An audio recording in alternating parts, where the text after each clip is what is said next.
आज की इस बुद्धा स्टोरी इन हिंदी के जरिए आप जानेंगे कि हमारी जिंदगी कितनी कीमती है और हमें अपनी इस कीमती जिंदगी को किस तरह जीना चाहिए।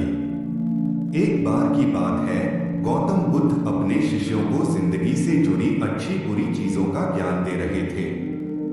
सभी शिष्य उनकी बातों को बहुत ध्यान से सुन रहे थे। उन सभी में एक शिष्य ऐसा था जिसे प्रश्न पूछने की बहुत आदत थी। वो उठकर गौतम बुद्ध के पास गया और उनसे बोला, आप हमें जिंदगी के बारे में जो कुछ सिखा रहे हैं उस सब का क्या फायदा, क्योंकि हम में से बहुत से बच्चों को ये भी नहीं पता कि हमारे जीवन का मूल्य क्या है और ये जीवन हमारे लिए कितना कीमती है।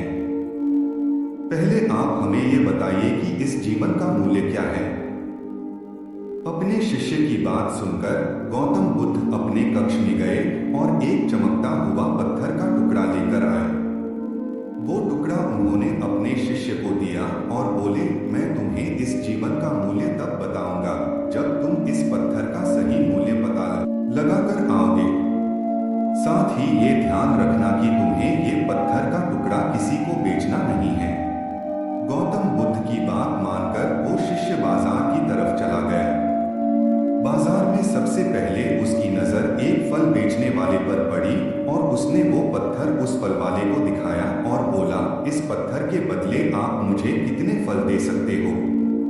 फल वाला बोला, ये पत्थर कुछ खास तो नहीं है, लेकिन फिर भी इसके बदले में तुम्हें 10 केले दे सकता हूँ। वो शिष्य उस पत्थर को लेकर आगे चला गया। फिर उसे एक सब्जी वाला मिला। शिष्य ने उस सब्जी वाले से उस पत्थर की कीमत पूछी। सब्जी वाले ने उस पत्थर को ध्यान से देखा और बोला, इस पत्थर की कीमत के बदले में तुम्हें ज्यादा से ज्यादा एक बोरी भरकर सब्जियां दे सकता हूँ। इसके बाद वो शिष्य उस पत्थर को लेकर एक सोने के व्यापारी के पास गया। उस पत्थर की टुकड़े की चमक देखते ही उस सुनार ने उसकी कीमत 100 सोने के सिक्के लगाए।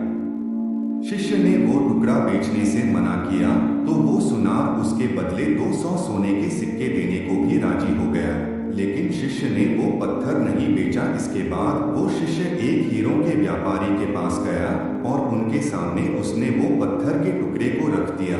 उस पत्थर को देखते ही हीरों के व्यापारी ने एक साफ कपड़ा बिछाया, उस पत्थर को उसके ऊपर रखा, फिर उसकी परिक्रमा की और हाथ जोड़कर उस पत्थर को कपड़े।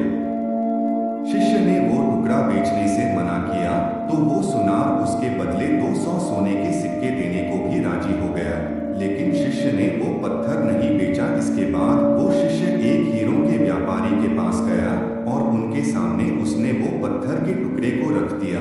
उस पत्थर को देखते ही हीरों के व्यापारी ने एक साफ कपड़ा बिछाया, उस पत्थर को उसके ऊपर रखा, फिर उसकी परिक्रमा की और हाथ जोड़कर उस पत्थर को कपड़े में लपेटते हुए वो बोला, तुम जिसे मामूली पत्थर समझकर उसकी कीमत पूछ रहे हो, असल में ये एक बेशकीमती रूबी है।